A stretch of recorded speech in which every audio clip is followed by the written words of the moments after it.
You want to introduce yourself, Uriel? Yeah, I'd be happy to. Thank you so much. So my name, my name is Uriel Abulof, and the formalities is that I am an associate professor at Tel Aviv University. I teach political science. I've been in and out of Israel over the past, I would say 16 years. Half of the time I spent in the US as a postdoc and then getting my sabbatical, etc. at Princeton University. 4 or 5 years of that. And then the past 3 years, up until 3.5 months ago, we've been to Ithaca. I was teaching at Cornell University for 3 years. And overall, what I'm trying to figure out in my work is self-determination, national self-determination, ethnic conflicts, social movements, processes of democratization and de-democratization. But beyond all of that, I'm trying to figure out us. As broad and almost ludicrous as it sounds, I'm trying to understand the human condition. And I'm trying to understand the human condition in terms of its social political scope. That has been the main goal of my studies. So this is it. This is me. And I wonder if we should start simply by giving the talk and then Q&A, or if you have any particular more urgent questions that you would like to raise. I think you should start because people here mentioned that they need basic information. It's very confusing. Okay. So let's do that. I have prepared something. I prepared a presentation for you, and I would like to go through it. However, let me start by saying the following. I'm a political scientist. I'm an academic, and I imagine that at least some of what I'm about to tell you might be, to put it bluntly, boring. And so do not hesitate, please, I beg you, do not hesitate to tell me that this is just a bit too boring and you want to get into some of the more juicy stuff. That's perfectly fine. I need to get the vibe of you, and it's hard to do by Zoom, okay? So feel free to raise your hand and ask me to just fast forward on. The next thing that I would like to ask you is that we will have, as much as possible, an open conversation. In Hebrew, I imagine that some of you know the term, it's called dugli. Okay, so what I would try to persuade all of you in one way or another that throughout the next hour and a half, whatever that might be, let's talk dugli. Straight, openly, whatever it is that we have on our mind, on our heart, let's put it out there and try to figure things out. Okay? Get together at it. So I will share my screen now. I cannot share my screen. I need some of you to give me the permission to. I gave you, try now. Okay, now I can. Thank you. So this is it. Let's do some clicking around here and see if it works. Do you see the slide over the complete page, or you see two? No. You have to put it in presentation mode. There. It is now in presentation mode. Yeah, now it's good. So you see one screen, you see only the one screen of the demonstration? One, okay, so that worked well. Technology aside, and if you do lose me for whatever reason, voice or visuals, let me know. Maybe I'll have to restart, whatever. Tamar. What? People, please mute yourself if it's not necessary. Continue. Okay, a voice from the great beyond. So I thought that it would make sense to start today from yesterday. I imagine that all of you, I guess, know what we had yesterday in front of the Knesset, the Israeli parliament. I've been to many protests, many demonstrations throughout my life, not least, of course, in the past 2 months. I've never seen such a huge gathering. It was remarkably impressive, very inspiring to me. Again, as I told you, I'm going to talk dugli. Cards on the table, I'm part of that. And it is important, I think, that as I'm going throughout all the rest of the slides, that we'll keep that moment from yesterday alive.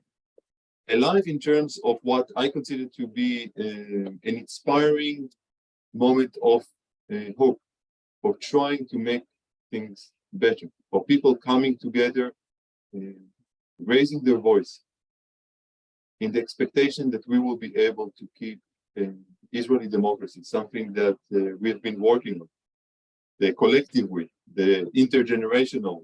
Can you close that door? For decades. Noise. Yeah, that's very nice. Well, I'm listening to this. I think someone is, I don't know who. Okay. So this is another one from yesterday, including myself and my family, my wife and 2 kids. And I also thought of bringing a brief. I'll put you on 1 second. I just muted everyone else. So one second. Sorry. How do I do it now? יואב, אתה יכול לעזור לי? אני מנסה, שנייה. Can you unmute yourself, Uriel? Is that okay now? Yes, great. Sorry Okay. for Cool. interruptions. Let's see a couple of seconds. From yesterday.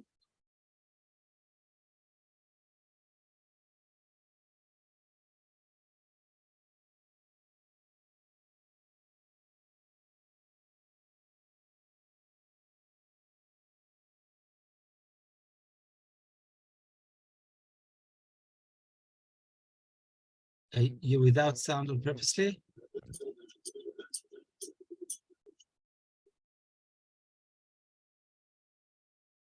Now, needless to say, Demokratia in Hebrew is, of course, democracy.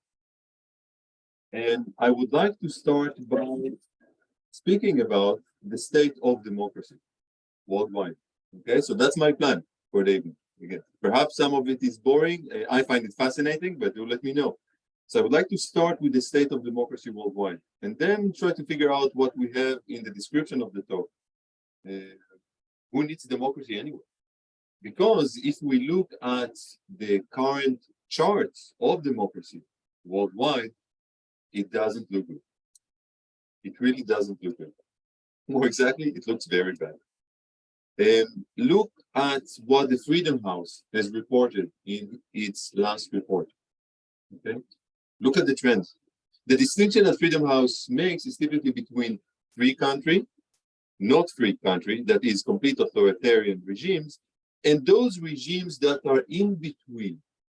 They are neither democracy nor entirely an autocracy or a dictatorship. They are somewhere in between, that twilight zone. And look at the numbers, the percentage of the various regime types. As you can see, when it comes to not free regimes, there is pretty much a stability, close to 40%. When it comes to free and partly free, there we can see a tremendous transformation over the past couple of years. A substantial decline in the numbers of free countries, democratic countries, and at the same time, rise in the number of countries that are partly free, in between democracy and autocracy. Here is another slide that tells a similar story from a somewhat different perspective. If Freedom House is charting along those years, right, almost the past 20 years, the number of countries every year which either improved democratically, this is the upper part, or have declined in terms of their democratic index. You can see the ratio. Since 2006, there are more countries that are deteriorating than countries that are becoming more democratic. And if you want some of the names of those countries, Israel obviously is still not there, right? Do they add yet to that? We'll see. But these are the countries that have deteriorated in the past 10 years, the past decade. Okay? And they are of various sorts, right? Some countries started as free and deteriorated to partly free. Some started as partly free, deteriorated to not free. And some were already not free, but become even worse for their civilians, for their citizens. Now, it is important to note when we think about the state of democracy worldwide, that a distinction should be made between thinking about those numbers in terms of country and in terms of population. When it comes to country, it seems that it's not that bad. It's bad, but it's not that bad. We still had 40% of free countries. However, when we turn to status by population, the situation very swiftly changed. Okay? Only 20% are now living in democratic countries. All the rest of them are either under dictatorship, authoritarian regimes, or in those hybrid regimes. Some of the same insights can be gained geographically looking at this map. Obviously, we wouldn't go to the details, but I imagine that many of those colors that you see before you should not come as a surprise. This I will swiftly go beyond because this is really getting more into the minute detail of the transformation. But this one, I think, tells much of the story. And again, there is a distinction between the share of world population living in autocracies and, as you've noticed, the share living in autocratizing countries. That is, those countries whose regime type is rapidly deteriorating from free to not free, or from free to partly free to completely not free regime. Okay? And there have been many names given to that sort of hybrid regimes, and you can see some of them here. Electoral autocracy, or sometimes hybrid regimes, competitive authoritarianism, semi-authoritarianism, electoral autocracies, and the story, the scholarly story goes on and on and on. And if you are interested in that, I'd be happy to elaborate on some of those. So there we have it. That's the state of democracy worldwide. This is not just an Israeli story. This has been going on worldwide. And I guess for many of us political scientists, the question is why? Why all of this is happening? How this is happening? And what, if anything, can be done about it? And for many of us political scientists, the story starts in some ways in figuring out the paradox of democracy. And this will require a couple of theoretical moments. I hope that you would bear with me throughout. And again, if you have any questions, I don't know what the sort of arrangement that you want to do with questions throughout the conversation, but if you do have any questions and you want to raise your hand, I at least am perfectly fine with it. Okay?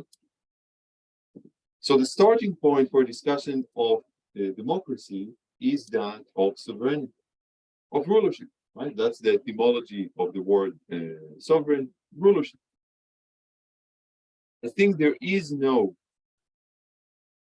more important image of modern politics than the one that you are seeing before you now. By far, the most important political imagery of the past 4 centuries. It's the frontispiece of a book, the cover of a book by Thomas Hobbes, written in the mid-17th century. And the title of the book, I imagine some of you know, is Leviathan. Hobbes saw before him the abysmal state of the United Kingdom, the Civil War, the English Civil War of the mid-17th century. And he was seeking a remedy. He was seeking a remedy for something that he saw deeply entrenched in human nature. That man to man, a wolf in a state of nature, without rulership, without rules. And so Thomas Hobbes came out with a solution, and he called that solution Leviathan. And that's the image that you see before you. The ruler, who is both secular and sacred, holding those two elements of power in its hand. And of course, we're speaking about the monarch. The image revealed that as well. But perhaps the most interesting, intriguing, truly for me fascinating aspects of the Leviathan, what our king wears. And look at his armor. Can you see what the armor is made of? The armor is made of people. The armor is made of subjects. The armor is made of those who look up to the king. And why do they look up to the king? Because that Leviathan, that monarch, that single individual is there to protect them. Without the Leviathan, everything, according to Hobbes, falls apart. Man to man, a wolf. will tear each other to pieces. We need a Leviathan, but herein lies the first paradox, because the monarch itself is nothing, completely naked, without the people that are effectively protecting it or him, typically. Not always, of course. And so the question that was brought up to modern politics was, what is the solution to the human condition? To arguably man-to-man rule. That was Hobbes' solution. And of course, later on, we developed other solutions. Jean-Jacques Rousseau, the French philosopher, came out with the notion of popular sovereignty that translated to a regime type that we now know as democracy, of course, drawing on its practices in ancient Greece. Now think about the notion of popular sovereignty. Now you take sovereignty, you take rulership, you take control, political control, and you transpose it from the hands of the king, the monarch, to the hands and mouth of the people. The people now become what the king was before. And of course, bear in mind that the king before, often enough, was depicted as embodying the will of God. That's a tremendous transformation. That is the transformation of modern politics. From God, to monarch, to the people.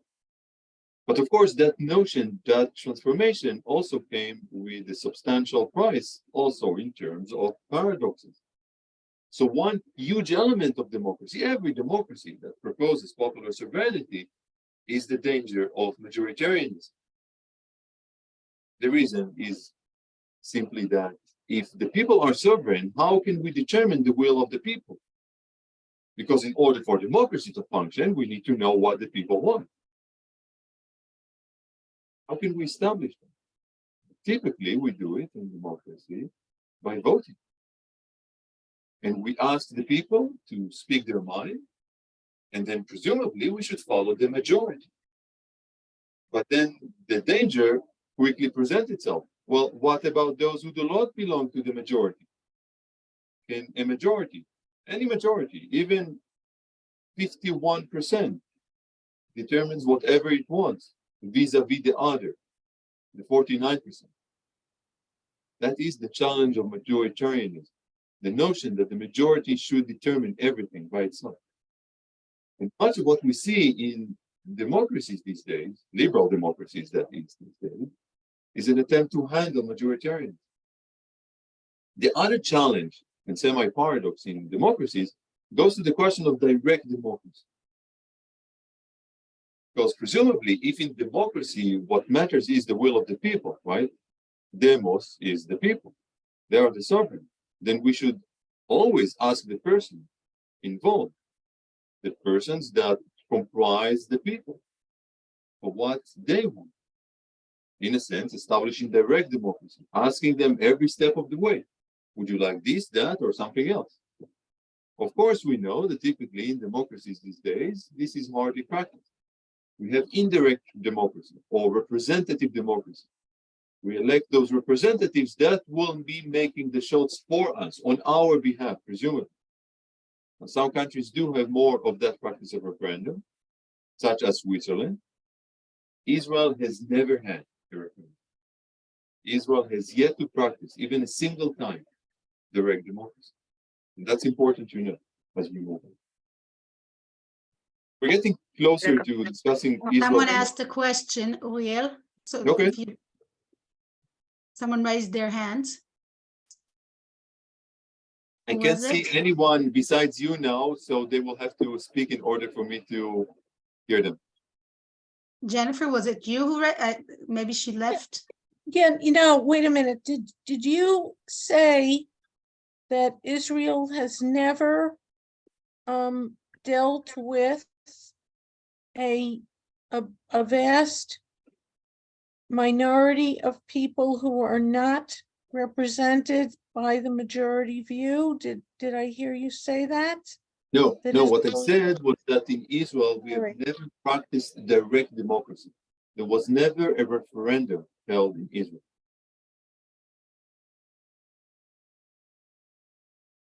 Okay, I can't see you, so I trust Okay, the silence okay. for. Okay, Okay. wait. Can you just explain that a little further? Of course. So again, the notion of democracy is that the people should be calling the shots, right? Popular sovereignty. And the question becomes, we discuss the question of the majority, right? And the risk of majoritarianism. But another aspect is that of direct democracy. How can we establish the will of the people? So presumably every step of the way, you should be asking directly the people. This is typically called plebiscite or referendum. Now, it has been practiced worldwide on many, many occasions, but Israel has never conducted a referendum. There is a provision in Israeli law that if there will be substantial changes of territory, territorial compromise, then that would be given to referendum. But that was never practiced. There was never in Israel's history a referendum.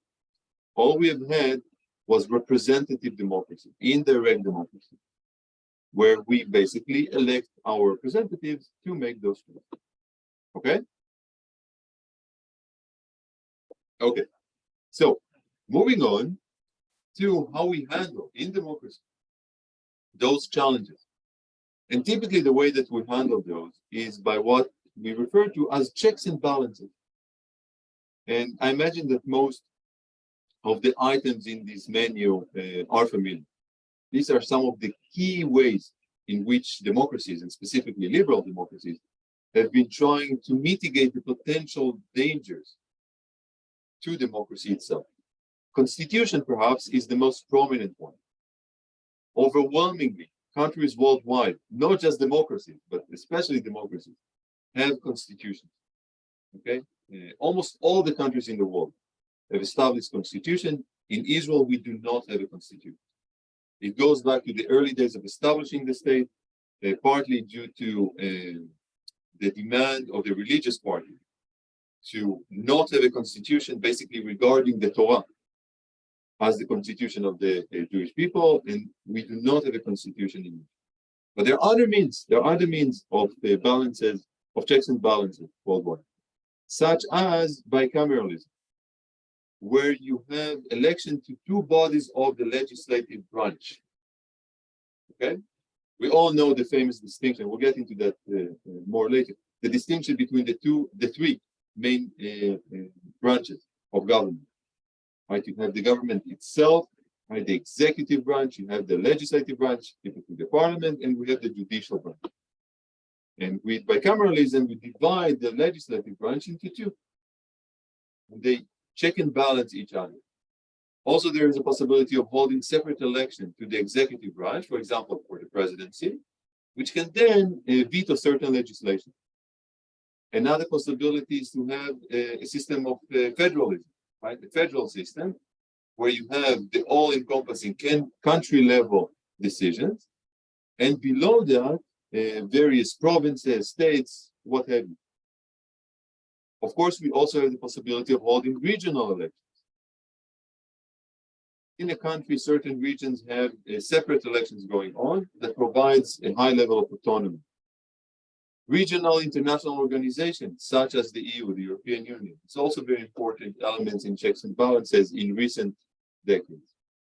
And of course, supranational courts. There's been, for example, a lot of discussions comparing Israel to Hungary these days, right? Because Hungary went through a process of autocratization, democratic backsliding.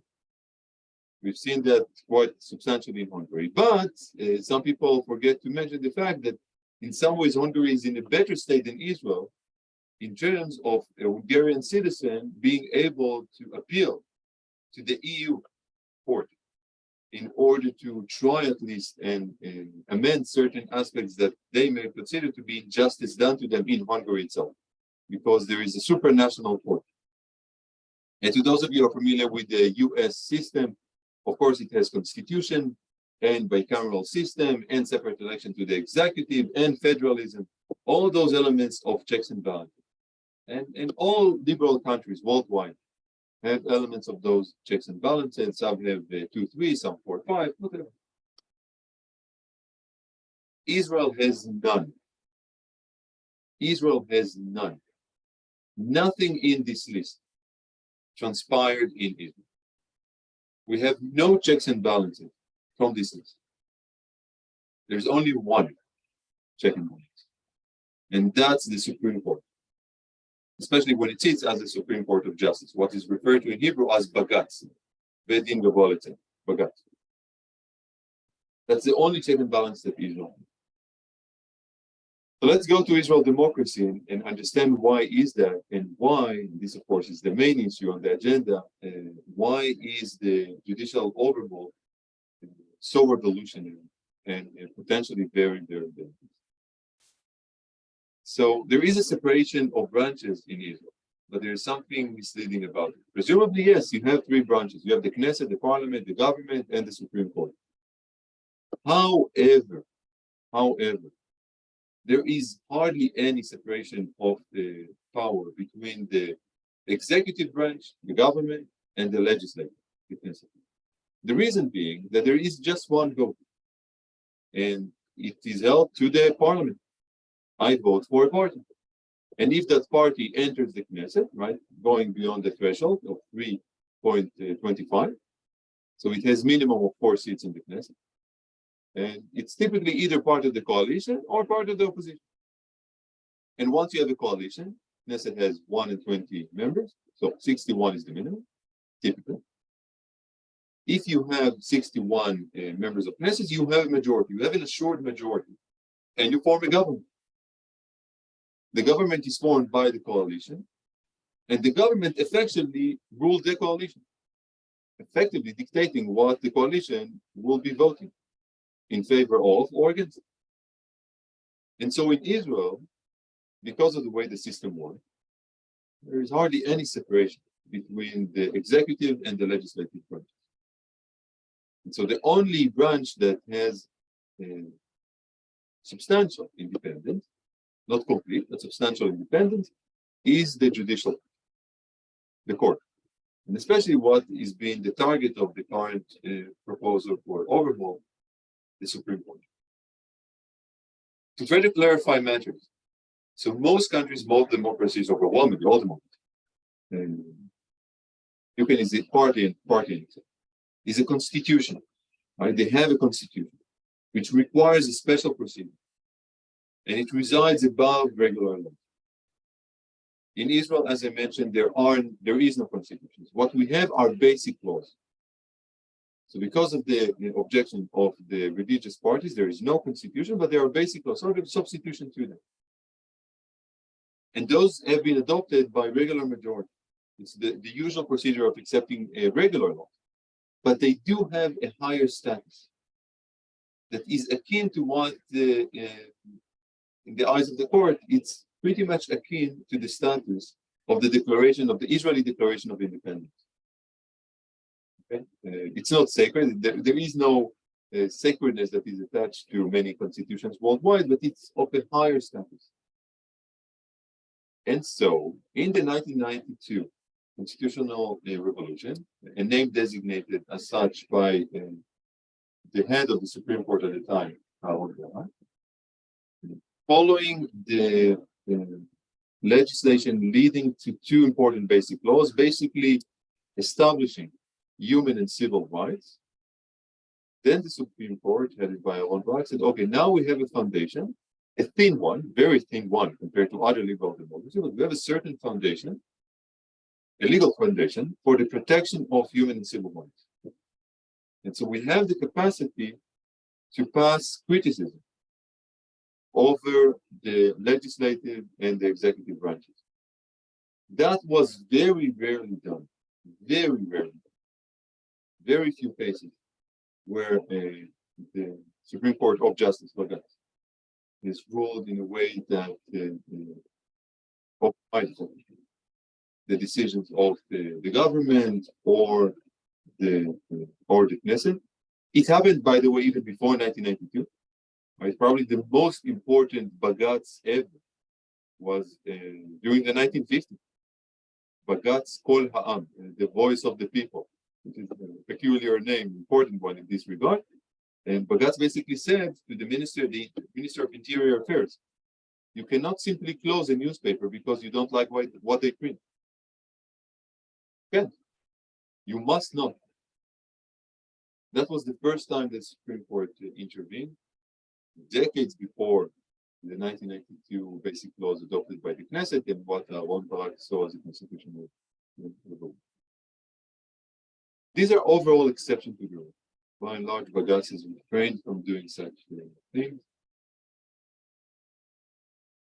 Bagasse, by the way, I should say, hardly intervened ever in security.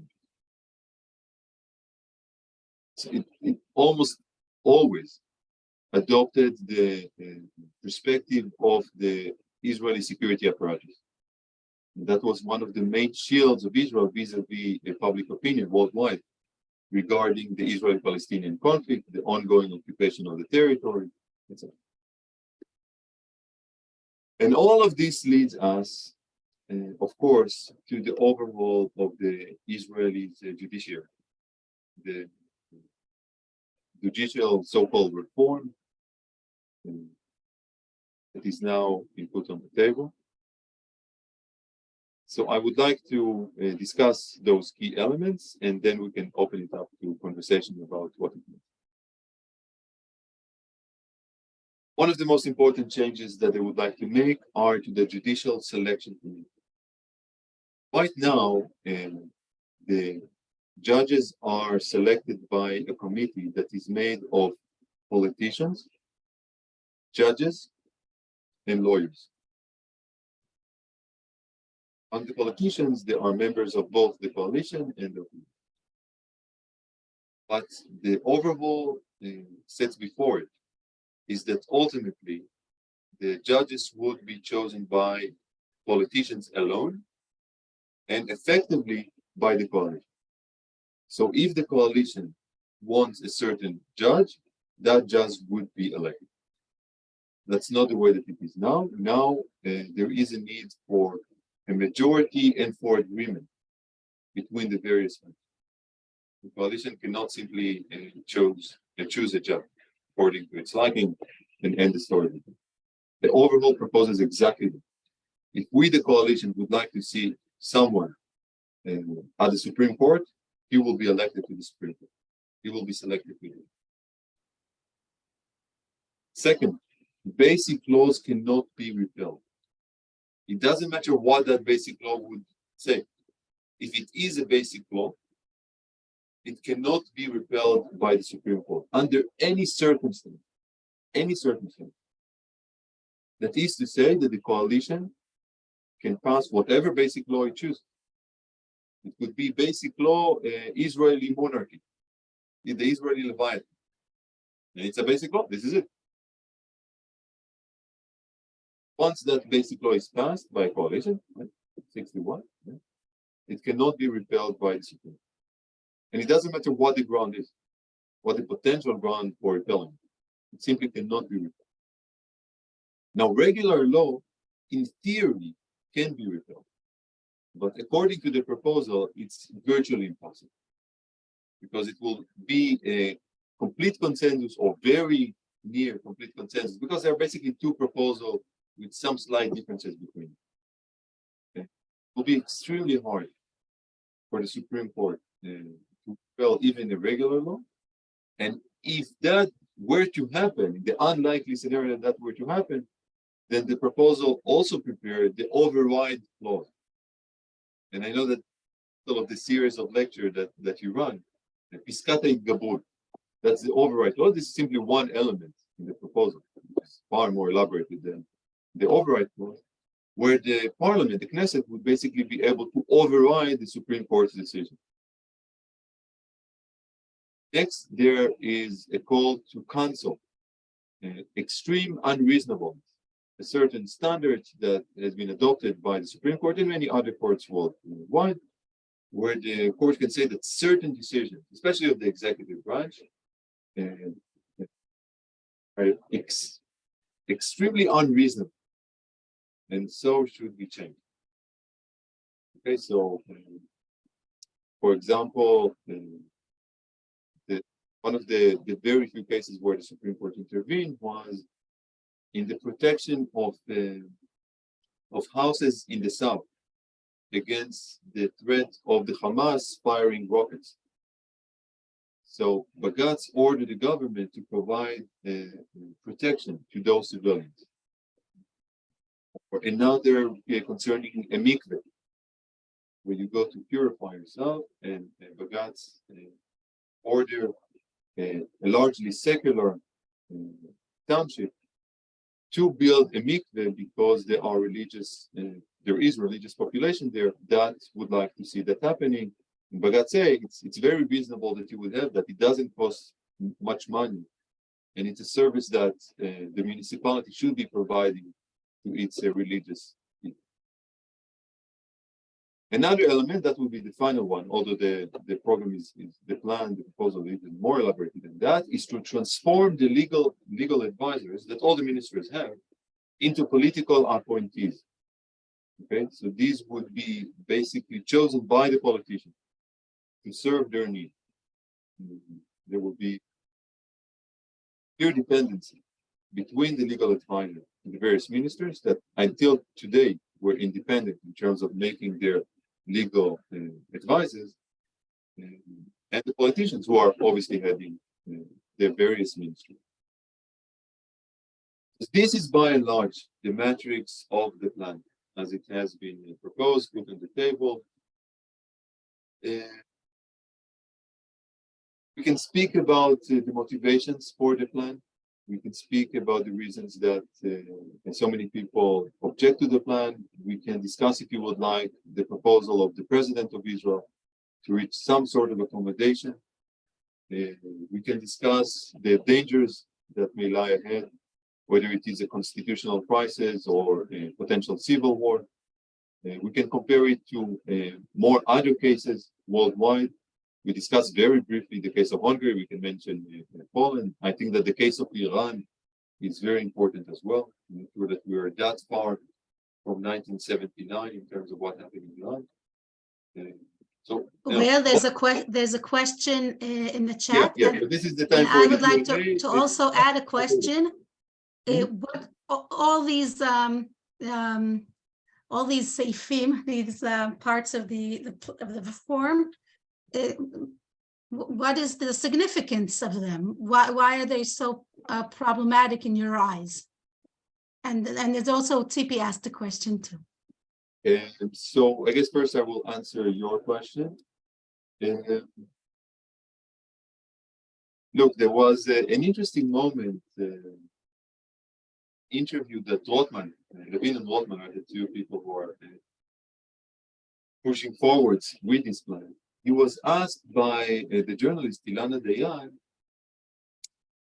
She asked him, okay, so tell me, can you point to a single thing that the coalition will not be able to do as it wishes under your plan? He couldn't think of a single thing that the coalition will not be able to execute if the plan is accepted. As far as I'm concerned, this is what we call authoritarian. This is autocracy. If this proposal is adopted, Israeli democracy can be designated as RIP, rest in peace. This is it. That story is over. Maybe one day it will be revived, who knows? But if that proposal is accepted, there is no longer an Israeli democracy. Of course, as I was hinted before, and since you asked about the danger, it wouldn't necessarily end with Israel becoming an autocratic regime or a semi-autocratic regime, right? There could be assemblies of election like you have in Hungary, in Poland, etc., Russia, Turkey. It could be even worse. The reason that it could be even worse is that when you think about political theory, yes, we have the distinction that I mentioned between democracies and autocracy, fine. There's something else, totalitarianism. When it's not simply that elections effectively means nothing, right? When, Assad is running election as well, Putin, whatever. It's not merely that elections effectively means nothing, but there is some sort of an undercurrent, ideological undercurrent, a sort of a regime that establishes for you what is right, what is wrong, what you should adhere to, what you must not. And regard whomever might be objecting to that as a traitor. That's totalitarianism. And if you ask me about the dangers, what I consider as a grave danger is that it wouldn't end with Israel becoming a dictatorship. It has the potential of becoming a totalitarian regime because of the very, very strong, not religious, which is perfectly fine, but religious nationalistic and ultra-nationalistic inclination of elements in the current coalition. And if they will be calling the shots, I think we can see a trajectory leading to what today is just part of the political landscape in Iran. Israel is not that far from that prospect, if it is going that path. Okay? And let us all bear in mind, I'm also a scholar of the Middle East. Let us all bear in mind that 1979 didn't start as a revolution of theocracy. Ayatollah Khomeini was just one of the leaders, important, but just one of the leaders of the Iranian Revolution. The Iranian Revolution had a very strong democratic element and a social democratic element. Khomeini eventually managed to, in a sense, hijack the revolution to build a theocracy. Israel has a very strong democratic element, and we've seen that yesterday in that mass demonstration. So we have that. But there are also strong ideological forces that are pushing us away from democracy, away from liberalism. It's obvious. I have two questions here. One from Sipi, how are the legal advisors currently appointed? Right. Okay, so I should start by saying I'm a political scientist. Okay, my expertise in law. As far as I know, the procedure is done entirely by the judicial system, with the politicians seeking someone who is approved by the legal system. That is, the politicians, the ministers, right? They have a say in the matter, but the pool is made by the judicial system. So it's not simply that the politician can just choose a lawyer to their liking and say, okay, he is now my legal advisor, but it has to pass through a certain scrutiny by the judicial system, which is something that the current coalition would not like. I would like to add to that. Sorry. Sorry, I just wanted maybe to add to what you just said. From my personal experience, that legal advisors is not just the legal advisors we see in the Knesset or for the government. Legal advisors are throughout all government offices and all government all the ministries, yeah. Ministries, and that means a lot more than just the ministries. A lot of their in the police, in the army, in all the security forces, in so many other, and all of them are legal advisors. And also, I should add, legal advisor is a term which is not a good term, because they don't. Because it's misleading, right? It's misleading. They tell the official what legally he can or cannot do. He's an advisor to the extent that he's supposed to give him legal advice to how he can pursue his agenda. But if your agenda is not legal, you can't pursue it. And that's the point here. Sorry. Yeah. I would like to add to that, it's the legal advisors now are part of the checks and balances in the system, because the minister can't just do whatever he wants. There's a legal advisor telling him what is legal and what is not. And if the minister has a lawyer that is like a lawyer that takes him to court, and his initiative is just to please his boss, then it's not a part of the checks and balances.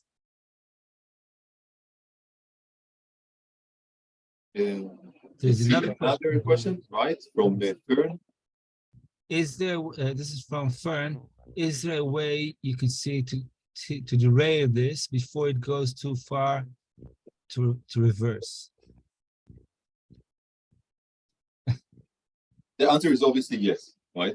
It's the will, again, we're back to the will of the people. It's not some sort of a natural occurrence. It's not an earthquake. It's not an eruption of a volcano. This is the doing of people, and people can undo those things. Okay, so the answer is obviously yes. But then, of course, how?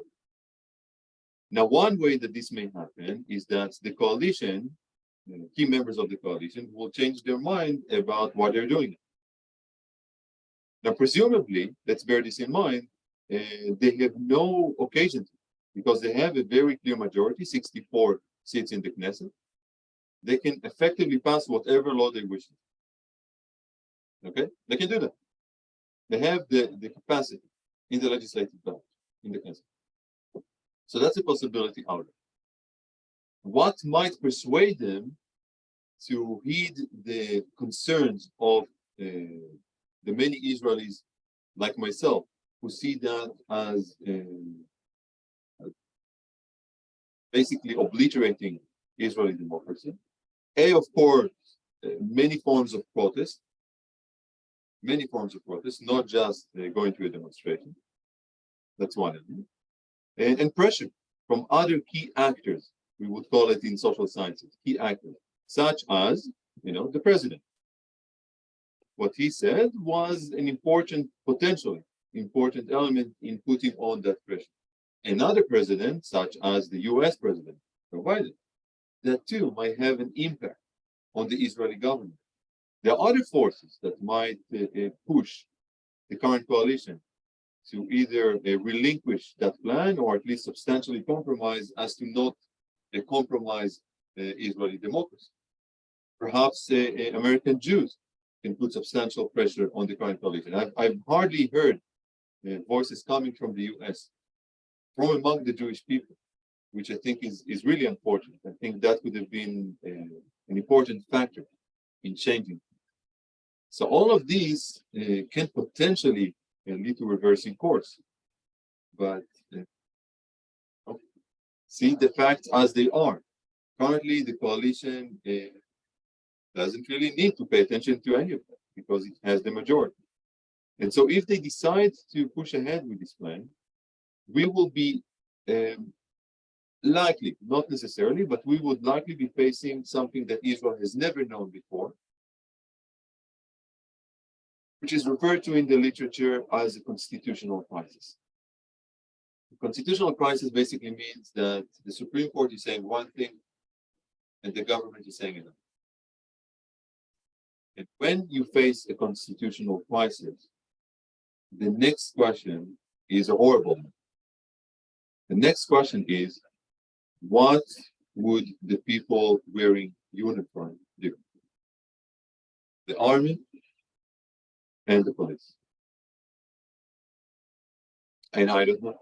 I've met with a couple of the police officers the day before yesterday, and one of them told me, in no uncertain terms, if my commander is telling me, go to the Supreme Court and imprison, or in theory, just shoot the head of the Supreme Court in her head, I would do that. And that would be in his mind, he told me that would be in his mind a democratic act, an act for democracy. Because this is the will of the people, right? The government embodies the coalition that signifies the will of the people, although we should say, in bracket, that it was voted for by 48.4%. So when you look at the actual voters in the last election, it has the vote of 48.4. It's not even 50%. And if you look at public opinion polls, the majority of Israeli citizens oppose this plan. But their leaders still speak in the name of the people. And so that police officer readily told me, killing the head of the Supreme Court is a democratic decision. If that is what my commander tells me, in terms of executing the will of the people. Of course, there are people who will object to it, naturally. But this is what it comes down to when there is a constitutional crisis. Now, if the plan goes ahead, I think we will have a constitutional crisis. But I think that most chances are that we will not see a civil war. There might be violence. I don't think that it will be mushrooming into a civil war. I think most chances are that the military and the police would side with the government, not with the Supreme Court. Maybe I'm wrong. I would like to see myself being wrong on that. And then we will have the dictatorship, and potentially later something even more trouble, totalitarian. Can I ask a follow-up? You mentioned pressure from the U.S. And I know I've been listening in on the calls that are happening in the U.S. on this issue, and U.S. Jews are appalled and don't know what to do. What should they do? What kind of pressure are you talking about, and who should they be applying it to? So I think the interest is there.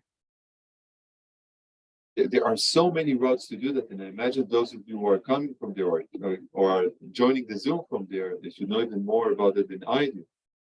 But it's nice that Biden has said the very few words that he has said. He can do much more. He can do much more, and he should stop speaking American to Israel. Israelis do not understand American. It's way too polite for the Israeli ear.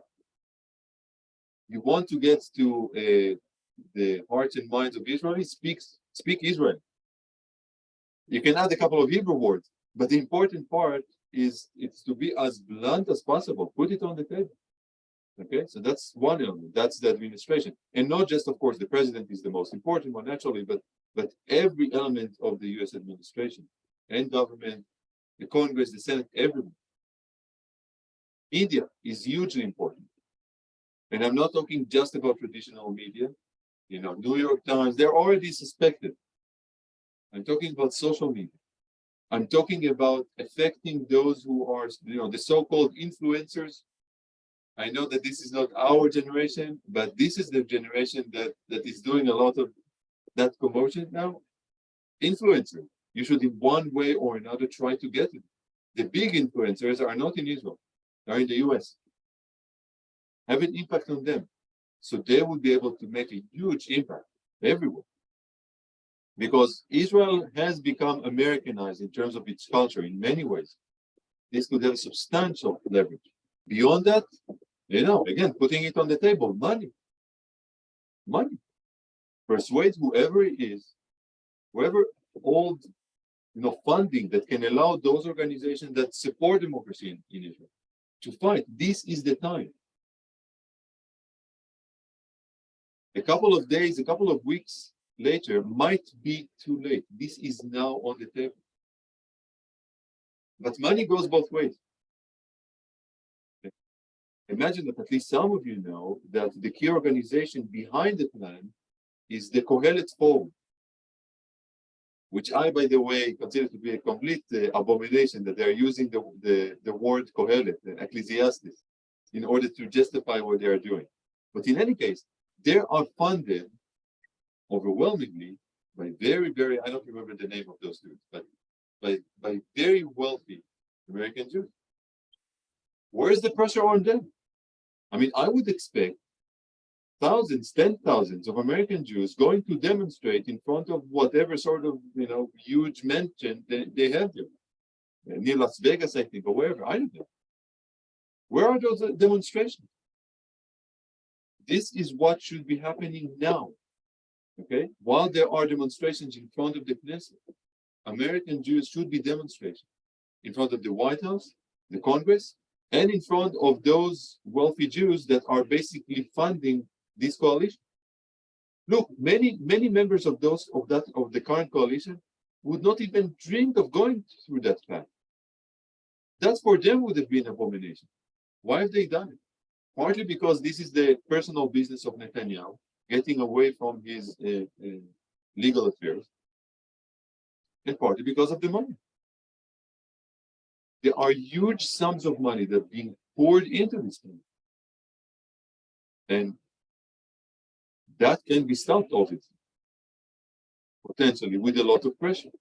And that can only be done in the US. And I'm bewildered by the fact that I haven't seen, at least maybe there is something going on and I'm not aware of. No, this is the fate of the country that supposedly American Jews have been working to protect. And this is the time. This goes far beyond 67, 73, what have you. This is on the scale of 48. And I see very little of it. And I don't know if I should apologize. No, I don't think that I'm not going to apologize for what I just said. I think this is the reality. This is what we should be facing. And if you ask me what I think should be done, this I think should be done. Thank you.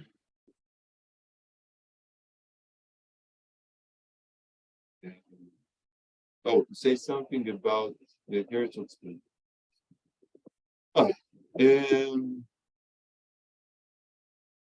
It's a potential start.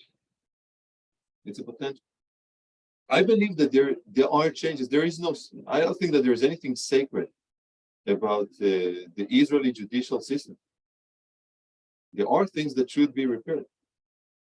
Most of all, beyond everything else, is the fact that it is understaffed in an outrageous manner. If you compare the Israeli judicial system to the OECD, the developed countries, in Israel we have third in terms of proportion, right, to the size of population of judges compared to the average in the OECD. This is one item on there. So there are things that can be changed, that should be changed.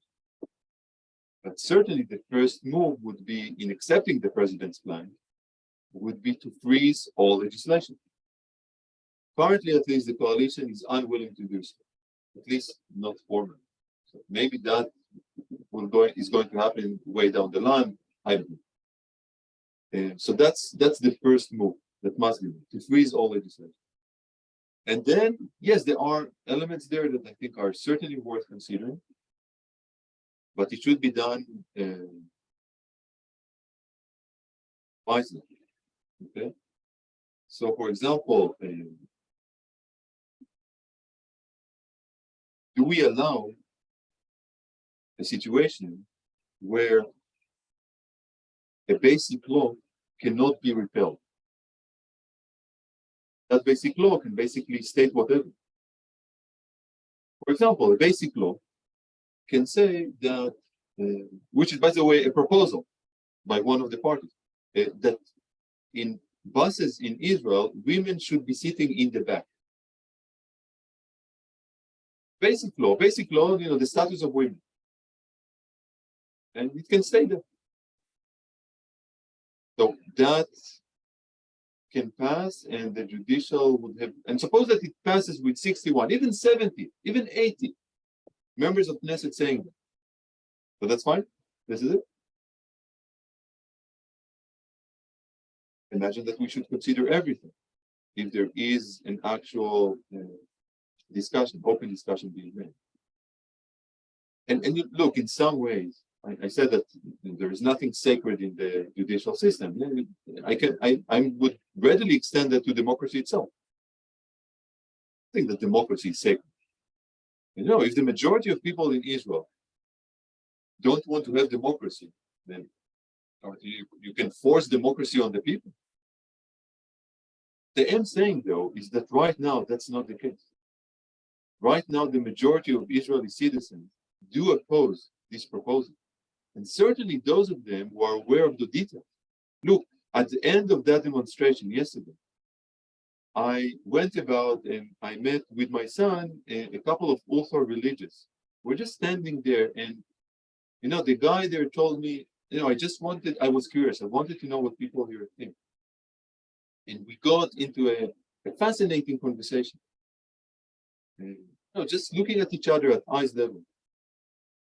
And we are one people. We are part of the same people. By the end of that conversation, he told me, look, in the middle of that conversation, he said, I was in favor of the reform. His words, I was in favor of the reform. Now that I understand how deeply people are afraid of them, and that they mostly, overwhelmingly, come with good intention, I don't think that we should insist on that plan. And I can tell you from my experience talking to people, even those who are on the right wing, and they can even be national religious, etc. The most important thing for most of them is the unity of the people. And overwhelmingly, they would not want to compromise Israeli democracy. Once many of them realizes what this supposed reform actually means, they say no to it. Which again is why I think we need help in order to stop that from happening. And what organization do you suggest? Ruth, you asked it. I can't see you here, but I'm just. What do you mean by organizations? But she was asking, she referred to Oh. American organizations. Yeah. But she left. She Yeah, actually I had to don't know leave. what you meant by organization. Organizations that should be pressured by Jews in the United States in order to put pressure Each on and Israel. every one. Funding, yes, but also advocacy. Okay, and the political system as well. Advocacy from outside, it's either AIPAC, etc. Funding, both organizations and individual, as I mentioned before, and politicians. And another element which I stressed was that of media, both traditional, conventional media, but even more important, social media and those hubs, those influencers. I have no idea how to get to them, but that should be an important part of that effort. And again, this is the time. It's the time to mobilize everything that we can possibly imagine, think about, recruit both ourselves and others that we know. This dream that we've been working on for over a century to build through so many challenges can be done with just because of the power pursuits of very few individuals, that manage to tap into the fears and resentment, the understandable fears and resentment of many people in Israel.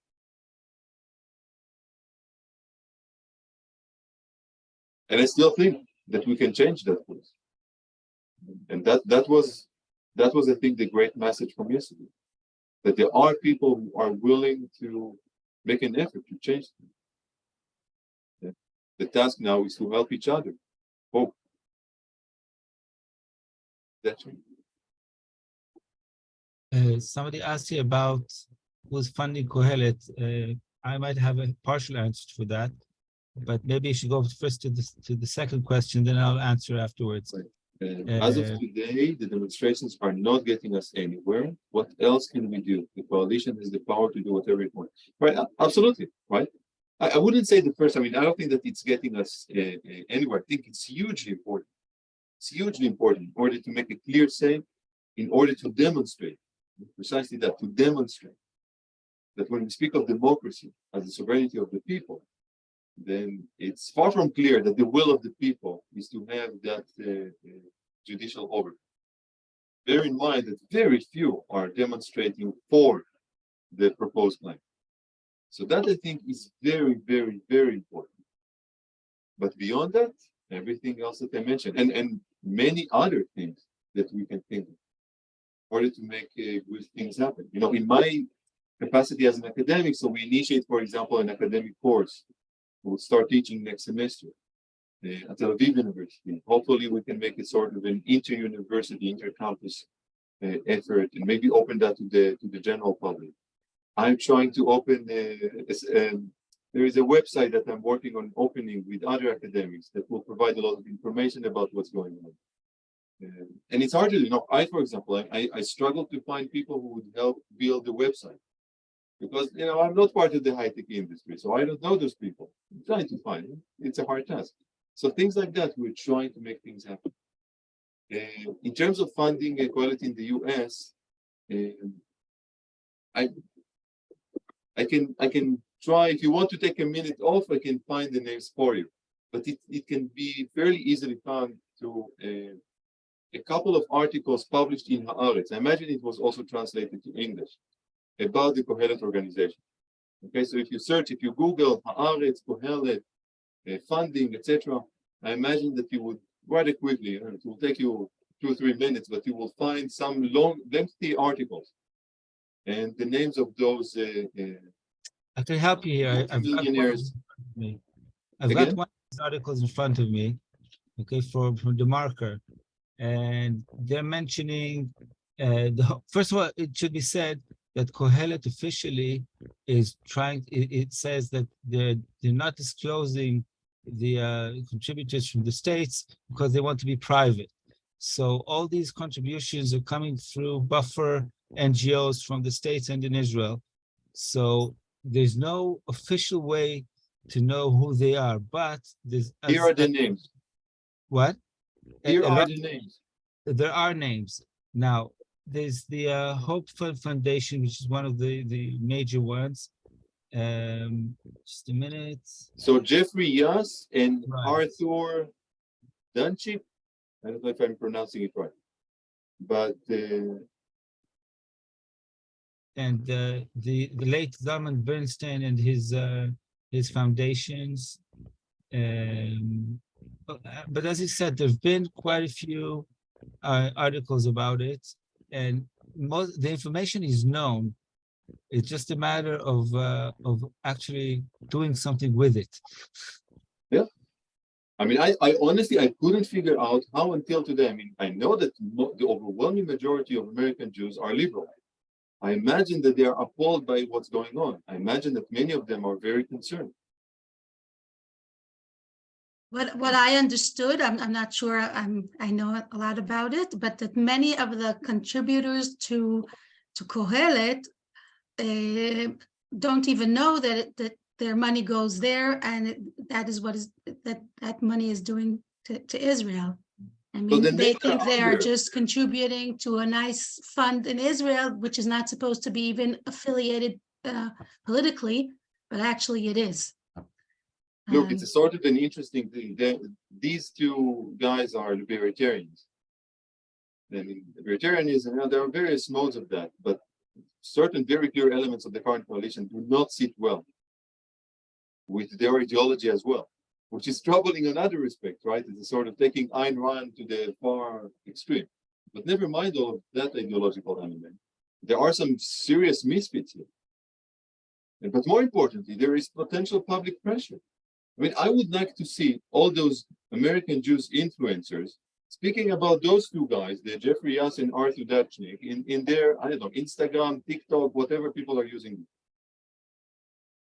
Make it name and shame. This is naming and shaming. If there was any moment where naming and shaming was the right thing to do, this is that moment. For the life of me, I couldn't understand why people are not making that. It's just it's beyond, because this is the task. You ask me what to do. Yeah, this is one important job. Any of our English speakers audience have any ideas here? And look, I would be the first. If you have any sort of connection and you would like me to give any sort of talk for people that you know in the US who will need to get some explanation about what's going on now, and so they would know how to activate and whom to activate. Let's do that. I mean, myself, other people, I'm sure. But let's roll the ball, and maybe the ball is already rolling elsewhere. I don't know about it, and I'm perplexed by the fact that still today I haven't seen anything like it. There are many American Jews who are in key positions in American culture. And I'm sure that many of them are concerned about what's going on. Where are they?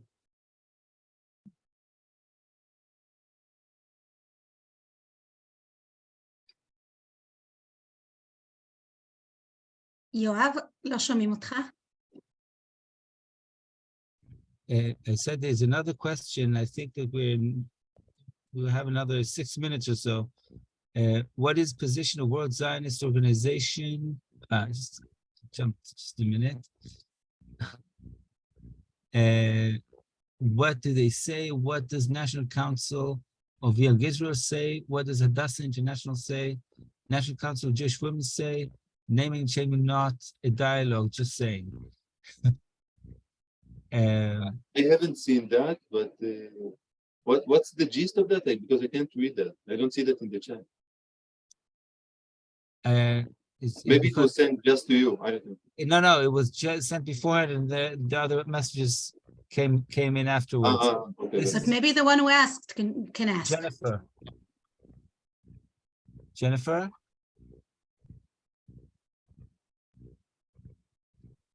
Okay, that's what I'm asking. I'm saying, I don't know. My understanding is that the World Zionist Organization has one position in the Knesset.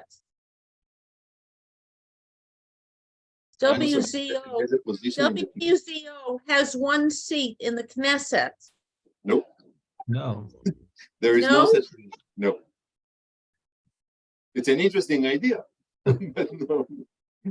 Okay. I've never even heard of that idea. It's a very cool one, actually. In some ways. Worth considering. I'm sorry, that just reveals my ignorance. I'm sorry. What No, about that's perfectly fine. Again, every question that you have in mind is perfectly fine. What I about certainly don't have all the answers. National Council of Young Israel? That's modern Orthodox in America. Have you heard from them? If you ask me, no, I haven't. Okay, A lot of Orthodox Americans in Israel are pro the reform. So that's another area of influence that we need to get to, because many are on the more right-wing nationalist, more pro the reform. Yeah, but so probably in the States too. She's talking about modern Orthodox, not Orthodox. I'm talking about modern Orthodox. All my cousins. Modern Orthodox, I don't think the distinction is so clear in Israel. But in the States, I think people who are considered modern Orthodox in the States would probably oppose the reform today. If they know enough about it, yes. That's the point. And again, I think we have to close our talk. It's getting late. Very happy to inform people. Look, this is our task, okay?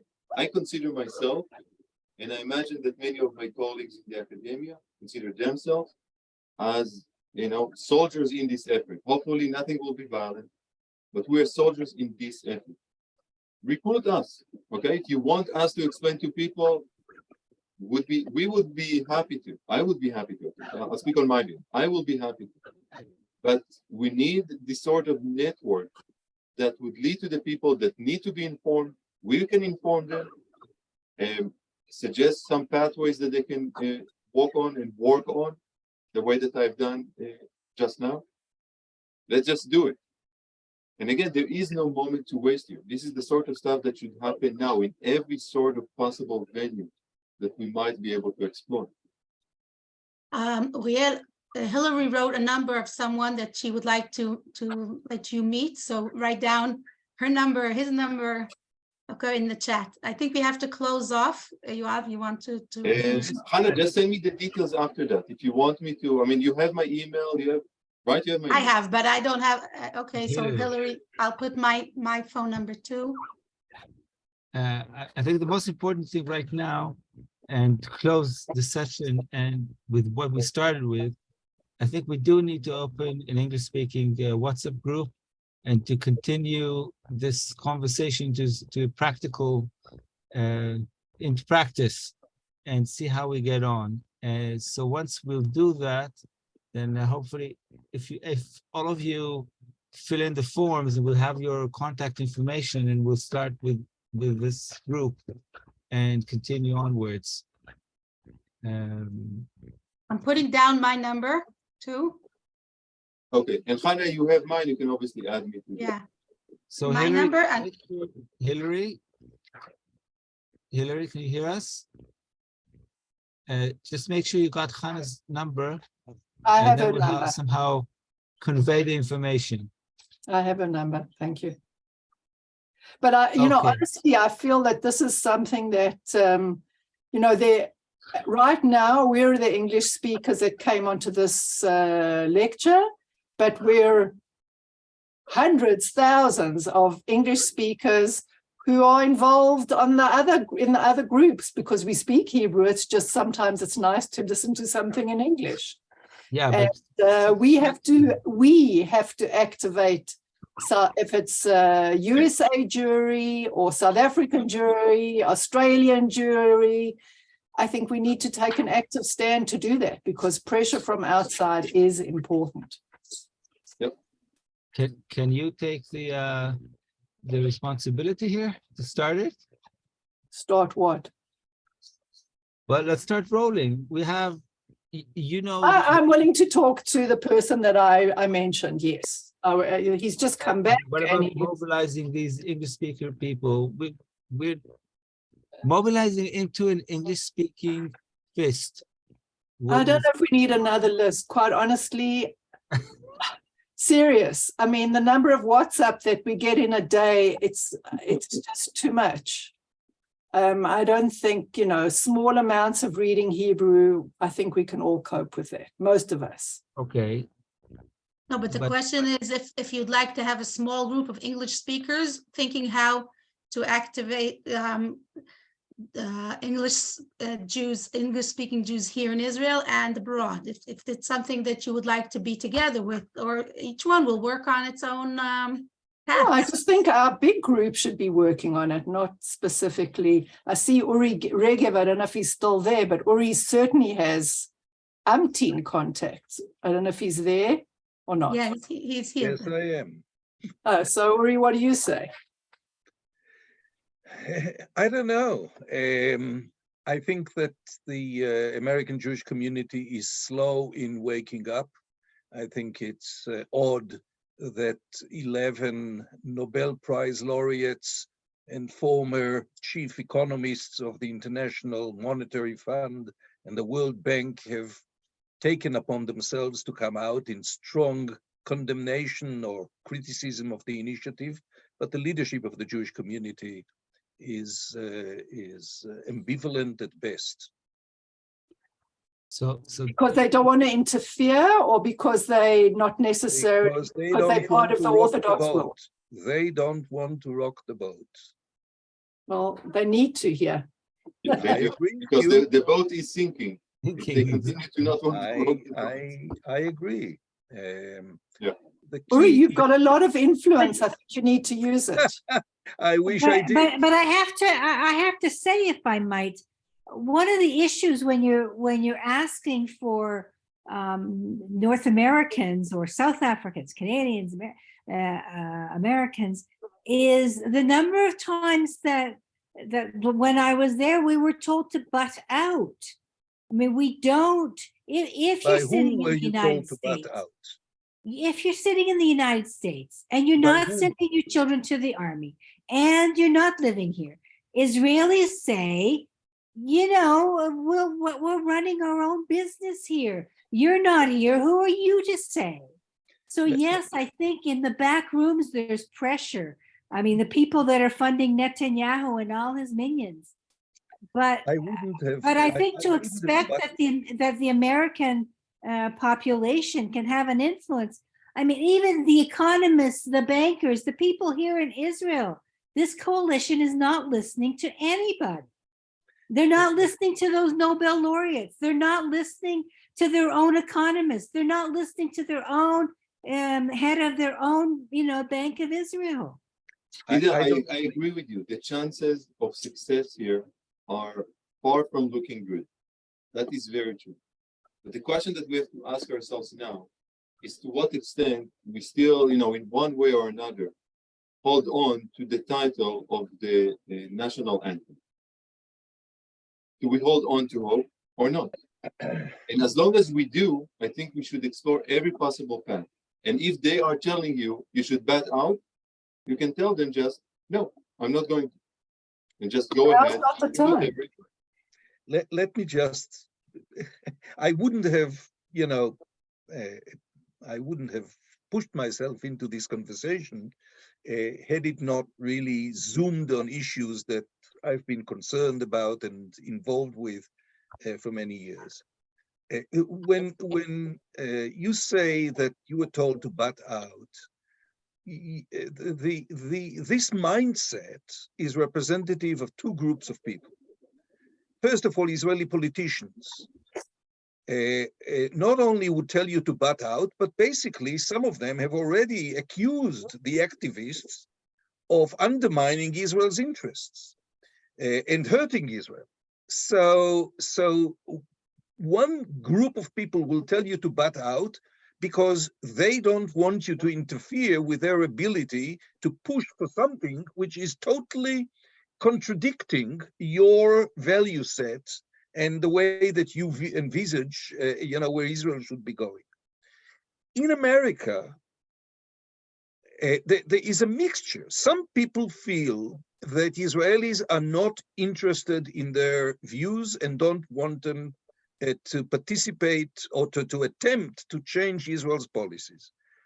We have done a lot of public opinion polling on this. And the New York Federation has done a major survey a few years ago of views of Israelis, etc. What I suggest is that the main thing that may impact American Jewish leadership is the realization that there are two aspects for this attempted reform. One has to do with the right-wing politics that view the Supreme Court as second-guessing their initiatives and blocking them when they cross the line. The other, which is essential for a majority in the Knesset to vote for these reforms, are the ultra-Orthodox parties. And the ultra-Orthodox parties don't even pretend to speak about democratic principles and governability, etc., etc. They are very open in the ultra-Orthodox media. What this is about is draft bill, money, who is a Jew, the Kotel, core curriculum. I mean, the list is very clear, and this is a list of issues in which the Supreme Court has served to block moves that are clearly against Israel's constitutional principles and the notion of equality, and etc., etc. So the attempt to reach out to American Jewry is, I believe, should be primarily on the issue in which Israelis welcome American Jewish participation and engagement. And that is safeguard the principles of religious freedom, pluralism, and free choice in Israel. And to realize that much of the brunt of this reform is directed against the overwhelming majority of American Jews. Namely, there is already an existing growing rift. That rift is going to be a total separation at the point when you look at the coalition agreement, and if they are implemented and the issues that the ultra-Orthodox parties demanded are going to be implemented, then they are going to be implemented. The Supreme Court would not be able to step in and help. That would mean a tear between Israel and American Jewry.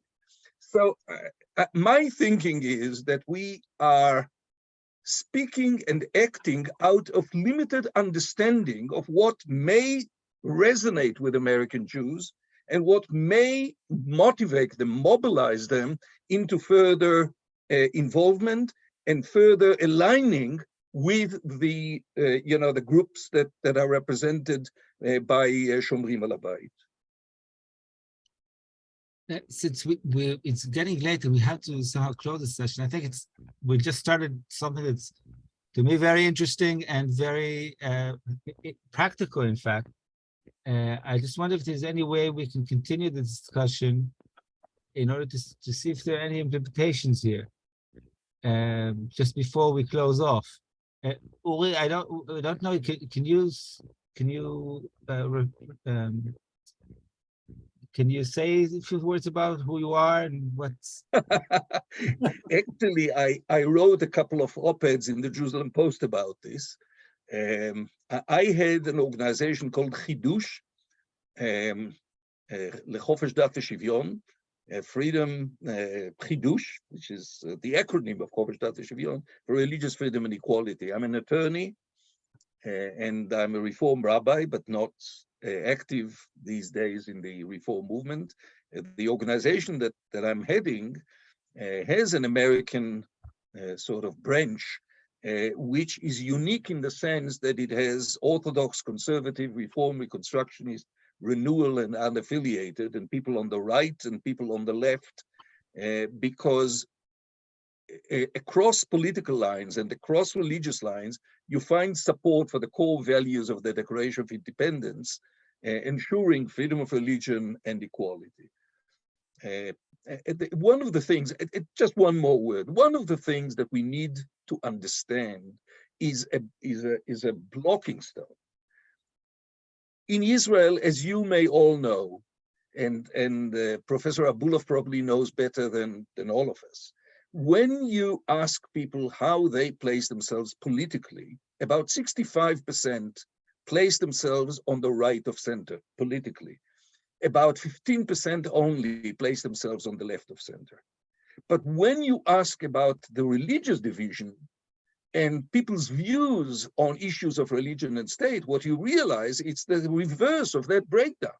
Some 65% to 80%, but certainly 65% plus, place themselves on the side of religious freedom, diversity, and define themselves as either secular or traditional, not religious, according to the categorization of the Central Bureau of Statistics.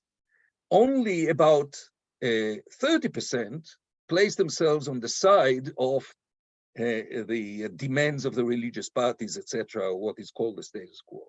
So I think it really stands to reason to understand that the area where the proposed reform hits hard and is also and potentially an element that American Jewry as a Jewish community can relate to, can resonate to, is not the division between left and right, and not the finer points of law, but rather the intended assault on Israel's character as a free, inclusive Jewish and democratic state. Okay, well, unfortunately, we have to end the Right. session. I hope that we'll have some other way to continue this. I think we have a lot to discuss. So thank you, everyone. And please tell us if you think, if you'd want other sessions, other lectures, and if you have any ideas, please, we'll be happy to hear them. Thank you very much. Right, Thank you. Thank you very much for